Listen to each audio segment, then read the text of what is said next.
Vamos a pasar la segunda ponencia. Tiziano Arboretti nos va a presentar su ponencia Recuperación ambiental y turística de poblaciones abandonadas en los parques de Abruzzo, en Italia. You're going to speak English? Yes. Okay, you can proceed. Okay. Well, the work that I'm going to present has been developed within the master program in urban analysis and management held at the University of Florence, and more specifically during the internship planned for my study. Oh, scusate. Ho visto. Partito. Oh, okay. Bene. It has been carried out at the National Park of Gran Sasso and Monti della Laga in Abruzzo.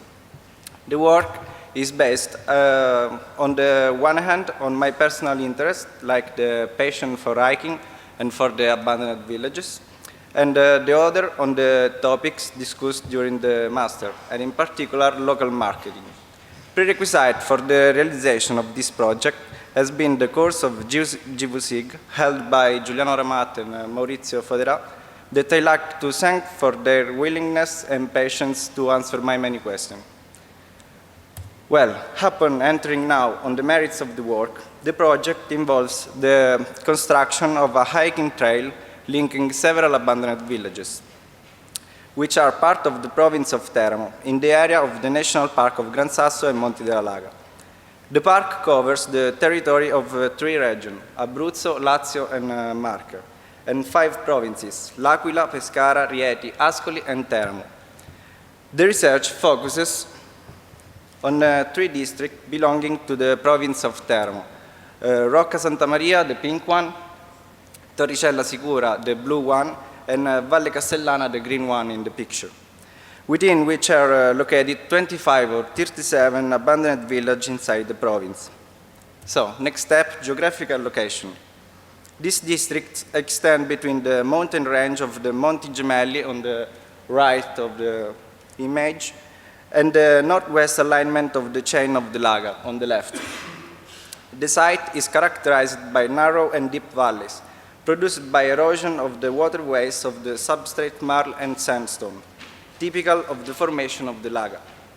The orographic, geological, and geomorphological conditions have partly influenced the reality of settlement from the beginning, creating a network of summit settlements placed on the mountain ranges. The area, related to forestry, agriculture, and pastoral activities, has suffered over the centuries, alternating periods of growth and depletion of demographic and productive structures, up to the complete abandonment around the second half of the 20th century, also caused by the failure to achieve a network infrastructure that caused and exacerbated the isolation. Looking at the ISTAT data on the demographics of the 3 towns considered here, one can see at a glance the strong depopulation that is affecting these communities, while the province of Teramo, on the bottom on the right, however, increases. This is the common destiny of many smaller towns, far from large urban centers, who are unable to offer to the youngest population strong reason to stay, in terms of both education and work, and more generally for lack of incentives. This bleeding, however, has serious repercussions for what concerns the historical memory of the places, as it interrupts the oral story that passes from generation to generation and keeps alive the memory and the knowledge of the area. Preparatory work. During the entire month of September, with the company of some friends, I visited all the abandoned villages of Teramo. I got their coordinates with the help of a GPS. Meanwhile, the Italian Alpine Club of Teramo had given to me the shapefile of all park paths. Through gvSIG, I cut the paths that are located in the area of interest. Then, I added the shapefile containing the coordinates of the various villages. I was then able to begin to plan various hypothetical paths. These are the 2 trails planned for a day trip on the bottom, the yellow one and the green one, and 2 trails that provide 2 days walking. As you can see in the project, for the latter 2 was necessary to include in the itinerary some places that provide accommodation like mountain huts or B&B, represented by pink triangle. Currently, this work is only the idea for a project within the academic internship. However, in the months of January and April, I will follow the less frequented paths to assess their status and criticalities.